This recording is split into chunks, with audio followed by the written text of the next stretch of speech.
अस्सलाम वालेकुम 9th class. उम्मीद है आप सब घर में खैरियत से होंगे। बेटा मेरा नाम फरहान अहमद है और ऑनलाइन लेक्चर्स में चैप्टर नंबर 3 9 फिजिक्स का हमारा टॉपिक चल रहा है।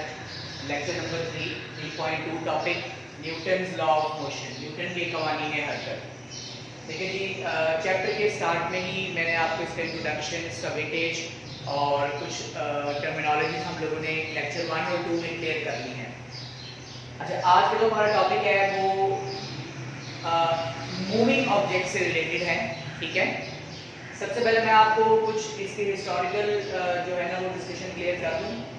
न्यूटन वो पहला शख्स था जिसने मूविंग ऑब्जेक्ट, ठीक है, मूविंग ऑब्जेक्ट, एक ऑब्जेक्ट जो मूव कर रहा है, अपनी जगह चेंज कर रहा है, उससे रिलेटेड अपने कवानीन पेश किए थे और इसके अंदर मुख्तलिफ किस्म की टर्मिनोलॉजी उसने इंट्रोड्यूस करवाई थी। देखिए जी, न्यूटन ने अपना जो कवानीन हरकत है वो 3 पेश किए थे। एक है first law of motion, second law of motion और थर्ड लॉ ऑफ मोशन। हर एक लॉ के ऊपर इंशाल्लाह हमारा एक सेपरेट लेक्चर होगा। स्टार्ट करते हैं आज का हमारा पहला topic, lecture number 3, Newton's first law of motion, Newton का पहला कानून हरकत। देखिए जी, न्यूटन ने अपनी जनरल लाइफ से एक ऑब्जर्वेशन ली थी। उसने ये देखा कि अगर एक चेयर रेस्ट पर है या एक ऑब्जेक्ट मूव कर रहा है तो ये ऑब्जेक्ट अपनी स्टेट को कंटिन्यू रखेगा। अच्छा, इसके अंदर जो ऑब्जेक्ट मूव कर रहा है उसमें उस ऑब्जेक्ट की स्पीड यूनिफॉर्म बताई गई है। ठीक है, ये याद रहे आपको। तो न्यूटन ने अपनी लाइफ से ऑब्जर्वेशन ली थी कि एक ऑब्जेक्ट जो रेस्ट में है वो रेस्ट में ही रहेगा और एक ऑब्जेक्ट जो यूनिफॉर्म मोशन से मूव कर रहा है, यूनिफॉर्म स्पीड से मूव कर रहा है, वो अपनी इस स्टेट को कंटिन्यू रखेगा, अपनी इस हालत को कंटिन्यू रखेगा जब तक कि कोई एक्सटर्नल फोर्स ना लगे उस पर, उसकी हालत मजबूर करने पर। फिर सुने, न्यूटन ने अपने लॉ में ये क्लियर किया था कि यूनिवर्स में जो ऑब्जेक्ट्स 2 स्टेट्स में पाए जाते हैं, या फिर इसकी एक रिलेटिव स्टेट भी होती है, या तो ऑब्जेक्ट रेस्ट में है या मोशन में है, तो वो अपनी स्टेट को कंटिन्यू रखेगा। इसकी एक प्रैक्टिकल एग्जांपल है कि ये चेयर मेरे सामने पड़ी हुई है, मैं ये देखता हूँ कि ये रेस्ट पे है, तो ये कब तक रेस्ट पे रहेगी, यानी कब तक ये रेस्ट स्टेट में रहेगी, जब तक कि कोई फोर्स इस पर इंप्लीमेंट होकर इसकी इस स्टेट को चेंज कर दे या करने की कोशिश ना करे। ठीक है, तो जैसे मैं इसके ऊपर फोर्स लगाता हूं और इसके अंदर मैं एक एक्सेलरेशन डेवलप कर देता हूं, तो मैं ये कहता हूं कि अब ये ऑब्जेक्ट जो है ये रेस्ट में नहीं रही बल्कि मोशन में आ चुकी है। इसी तरीके से अगर एक ऑब्जेक्ट मूव कर रहा है तो वो मूव ही करता रहेगा जब तक कि उसके ऊपर कोई फोर्स लगकर, उसके ऊपर फोर्स इंप्लीमेंटेशन के बाद उसकी स्टेट चेंज ना कर दे। तो न्यूटन के मुताबिक a body continues its state of rest और motion until no net force acts on it. जब तक कि कोई फोर्स, कोई नेट फोर्स उसके ऊपर इंप्लीमेंट नहीं होता। अब ये नेट फोर्स क्या है? किसी जिस्म पर लगने वाली तमाम तर फोर्सेस उसकी नेट फोर्स बेटा कहलाती हैं। जी, हमारी प्रैक्टिकल लाइफ के अंदर ऐसी बहुत सी मिसालें हैं, आप खुद भी सोचिएगा। जी, इसकी स्टेटमेंट मैंने आपको क्लियर कर दी, लॉ ऑफ इम्प्लीमेंटेशन। देखिए, लॉ ऑफ इम्प्लीमेंटेशन का मतलब ये है कि ये जो लॉ है, न्यूटन फर्स्ट लॉ, ये किन ऑब्जेक्ट्स के ऊपर इंप्लीमेंट होता है। जी बेटा, साथ ही मैंने एक्सप्लेनेशन में क्लियर कर दिया है, ये ऑब्जेक्ट, ये लॉ, न्यूटन का पहला कानून, जो ऑब्जेक्ट सुकून की हालत में होते हैं, रेस्ट कंडीशन में होते हैं, उस पर भी इंप्लीमेंट होता है, और जो ऑब्जेक्ट यूनिफॉर्म स्पीड से मूव कर रहे हो, यूनिफॉर्म स्पीड से जो ऑब्जेक्ट्स मूव कर रहे हो उस पर भी ये लॉ इंप्लीमेंट होता है। जी, स्टेटमेंट क्लियर हो गई है। एक्सप्लेनेशन में हम पढ़ते हैं object at rest. Object at rest के साथ आपकी 2 एग्जांपल मैंने यहां लिख दिए, एक इजाफी मैंने लिख दिए। A book lying on a table, जैसे मैंने आपको चेयर की मिसाल दी, सिमिलरली आप किताब की मिसाल ले सकते हैं। आप देखते हैं कि टेबल के ऊपर मौजूद किताब जो है वो रेस्ट पे है। ठीक है, टेबल पर किताब जो है, बुक है, वो रेस्ट कंडीशन पर है। वो कब तक रेस्ट में रहेगी, जब तक कि कोई फोर्स उसके ऊपर लगकर उसे उसकी स्टेट चेंज ना कर दे। तो न्यूटन्स लॉ इंप्लीमेंटेड, यहाँ पर न्यूटन का कानून जो है वो इंप्लीमेंट हो रहा है। इसी तरीके से हम देखते हैं a ball place on the floor, एक बॉल है, फुटबॉल है, ठीक है, वो जमीन पर फर्श पर पड़ा हुआ है। तो मैं देखता हूं कि वो अभी चूंकि अपनी पोजीशन चेंज नहीं कर रहा, तो वो रेस्ट स्टेट में ही रहेगा। कब तक? जब तक कि कोई शख्स उसको आगे किक ना करे या उसके ऊपर फोर्स ना लगाए। तो जैसे ही फोर्स लगती है, नेट फोर्स इंप्लीमेंट होती है, ऑब्जेक्ट अपनी स्टेट को चेंज करता है, ऑब्जेक्ट अपनी स्टेट को चेंज करता है। याद रहे, फोर्स एक वेक्टर क्वांटिटी है। इस पूरे के पूरे टॉपिक में फोर्स की डायरेक्शन भी बहुत अहम रोल अदा करती है, ठीक है। फोर्स की जो डायरेक्शन है, कि फोर्स आया तो उसके ऊपर लग किस तरफ रही है। मिसाल के तौर पर टेबल के ऊपर अगर बुक पड़ी हुई है और उसको ऊपर से फोर्स लगाई है, ऊपर से अगर आप उसके ऊपर फोर्स लगाते हैं, अब ये देखिए बहुत इंटरेस्टिंग एक सिचुएशन क्रिएट हो चुकी है। देखिए न्यूटन ने कहा था जब तक फोर्स लगे ना, अब फोर्स तो लग रही है। क्या सिचुएशन है, एक टेबल है, उसके ऊपर बुक पड़ी हुई है, आपने बुक के ऊपर से फोर्स लगाई, कंप्रेसिंग फोर्स लगाई है। अब आप फोर्स लगा रहे हैं लेकिन वो बुक अपनी स्टेट को चेंज नहीं कर रहा। यहां बेटा याद रहे कि जो फोर्स आप लगा रहे हैं वो टेबल के रिएक्शनल फोर्स, ऊपर की तरफ फोर्स, मतलब जो आप फोर्स डाउनवर्ड लगा रहे हैं और टेबल ऊपर की तरफ अपवर्ड डायरेक्शन में एक फोर्स इंप्लीमेंट कर रहे हैं, ये बेटा एक दूसरे को कैंसिल कर रहे हैं। तो नेट फोर्स का होना जरूरी है, मतलब कोई ना कोई फोर्स हो, इंप्लीमेंटेड हो। जैसे कि अभी आप देख सकते हैं कि ये बोर्ड मार्कर है और डस्टर यहाँ टेबल पर पड़ा हुआ है, तो इसका वेट डाउनवर्ड है, तो एक ये फोर्स है और टेबल की तरफ से रिएक्शनल फोर्स है, ये दोनों बेटा एक दूसरे को कैंसिल कर रही है। तो उस सूरत में कि अगर आप फोर्स लगाते हैं एक लिमिट तक, हम वहां बेटा नेट फोर्स का जिक्र नहीं करेंगे क्योंकि वहां नेट फोर्स जीरो होगी। थोड़ा सा इसको मैं समझा देता हूं आपको। फर्स्ट करें, ये एक हॉरिजॉन्टल सरफेस है और इस पर एक ब्लॉक पड़ा हुआ है। अगर आप इसके ऊपर एक फोर्स लगाते हैं F, आपने F फोर्स इसके ऊपर इंप्लीमेंट किया है, तो ये ऑब्जेक्ट जो है ये हॉरिजॉन्टल सरफेस के ऊपर पड़ा हुआ है, ये डाउनवर्ड फोर्स है और इस ऑब्जेक्ट पर, इस ब्लॉक पर या इस शीट पर टेबल भी अपवर्ड डायरेक्शन में एक फोर्स लगा रहा है। तो बेटा ये तमाम फोर्सेस इस फोर्स के असर को कैंसिल कर रही है, इसके असरात को जायल कर रही हैं। तो ऐसी सूरत में कोई नेट फोर्स नहीं है। तो ऐसा ना हो कि कहीं आप ये समझे कि फोर्स तो लग रही है लेकिन ऑब्जेक्ट जो है ना वो अपनी स्टेट चेंज नहीं कर रहा। ये ऑब्वियस बात है कि जब ये तमाम फोर्सेस इस फोर्स के इफेक्ट को कैंसिल करेंगी तो ये ऑब्जेक्ट अपनी स्टेट को कंटिन्यू रखेगा और ये रेस्ट में ही रहेगा। ठीक हो गया? चलिए, बॉल की एग्जांपल क्लियर हो गई है। अब हम बात करते हैं object in motion, uniform speed, यानी कि एक ऑब्जेक्ट है वो यूनिफॉर्म स्पीड से मूव कर रहा है। याद रहे यहां पर यूनिफॉर्म स्पीड वर्ड कहना जरूरी है। अगर आप यूनिफॉर्म स्पीड वर्ड नहीं कहते तो उस सूरत में ये हो गया कि या तो मूविंग ऑब्जेक्ट जो है वो इंक्रीजिंग और डिक्रीजिंग वेलोसिटी है, इंक्रीजिंग और डिक्रीजिंग वेलोसिटी का कॉन्सेप्ट बन जाता है जी। रोलिंग बॉल, इस तरीके से हम ये देखते हैं कि जब वो बॉल रोल कर रही है, हरकत कर रही है, अब वो बॉल कौन सी कंडीशन में है? In motion. देखिए मैंने यहां पर भी लिख दिया है, ठीक है। अब वो बॉल जो है वो हरकत में है, तो हरकत करती हुई बॉल कभी खुद नहीं रुकेगी। ऑब्वियसली कोई फोर्स है जो उसकी हरकत, मिसाल के तौर पर ये बॉल इस डायरेक्शन में मूव कर रही है, तो कोई फोर्स है जो उसे रोकने पर मजबूर कर रही है।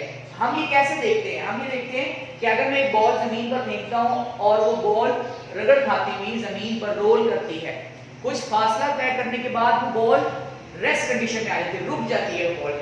आप क्रिकेट में भी देखते हैं जब बैट्समैन बॉल को हिट करता है अपने बैट से, तो वो बॉल कुछ फासला तय करती है और खुद ब खुद रेस्ट कंडीशन में आ जाती है। इसका मतलब ये है कि उसकी उस मोशन स्टेट को कोई रेस्ट में लाया है, वो फोर्स है, ठीक है।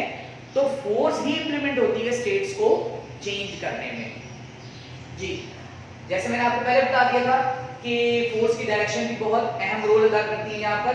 अब ये जो फोर्स है जिसे आप फ्रिक्शनल फोर्स कहते हैं, फ्रिक्शनल फोर्स, ये वो फोर्स है जो ऑब्जेक्ट्स की मोशन को रिटार्ड करती है, ऑब्जेक्ट की मोशन को रोकती है, उसे हरकत से, उसे मोशन से रेस्ट में लाने की कोशिश करती है या लेकर आती है।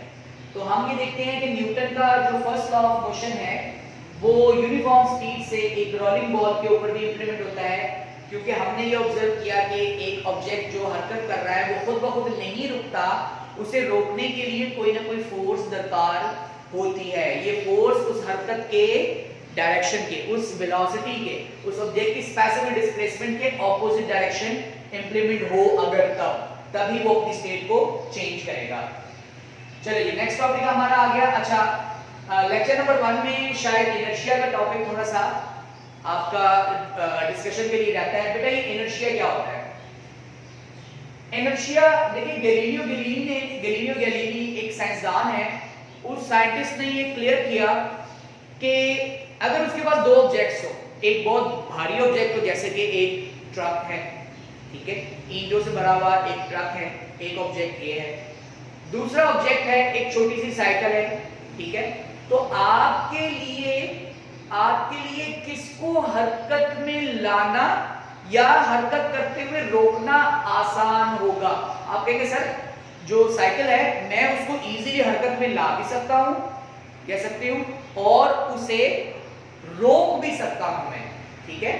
इसका मतलब क्या हुआ? देखिए इनर्शिया जो है वो एक जिस्म की खासियत है, एक प्रॉपर्टी है।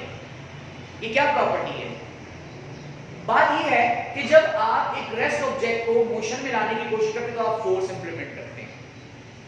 तो ऐसा नहीं है कि जैसे ही आपने फोर्स इंप्लीमेंट की है फौरन ऑब्जेक्ट मूव करना शुरू हो जाए, ऐसा हम बहुत कम देखते हैं, ठीक है, आमतौर पर। लेकिन अगर कोई ऑब्जेक्ट बहुत लाइट वेटेड हो, बहुत मामूली वजन हो, तो वहां पर तो ये होता है।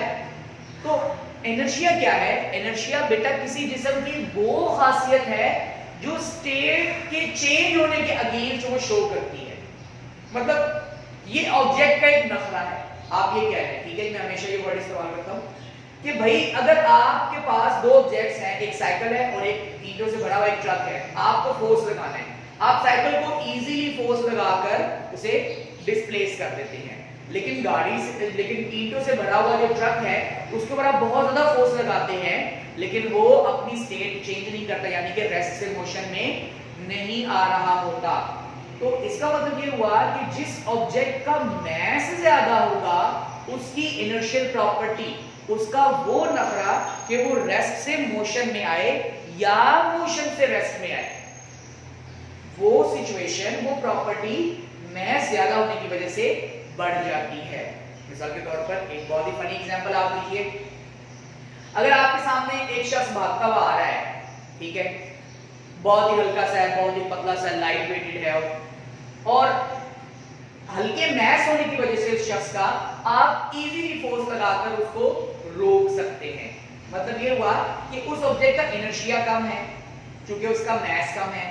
याद रहे किसी ऑब्जेक्ट का मास जो है वो उसकी इनिशियल प्रॉपर्टी को एक्सप्लेन करती है, तो एक ही फैक्टर है mass, greater the mass greater will be the inertia. अब दूसरी आप एग्जांपल सुने, फर्ज करें कि अब उस एक बहुत ही पतले और लाइट वेटेड ऑब्जेक्ट के मुकाबले में आपके पास कोई भारी भरकम आदमी जो है ना वो आपकी तरफ भागता हुआ आ रहा है, अच्छा खासा हैवी है वो, तो आपने जब फोर्स लगानी है तो आपके लिए उसको मोशन से रेस्ट में लाना मुश्किल होगा, ऑब्वियस सी बात है ना, मोशन से रेस्ट में लाना मुश्किल होगा क्योंकि उसका मास ज्यादा है।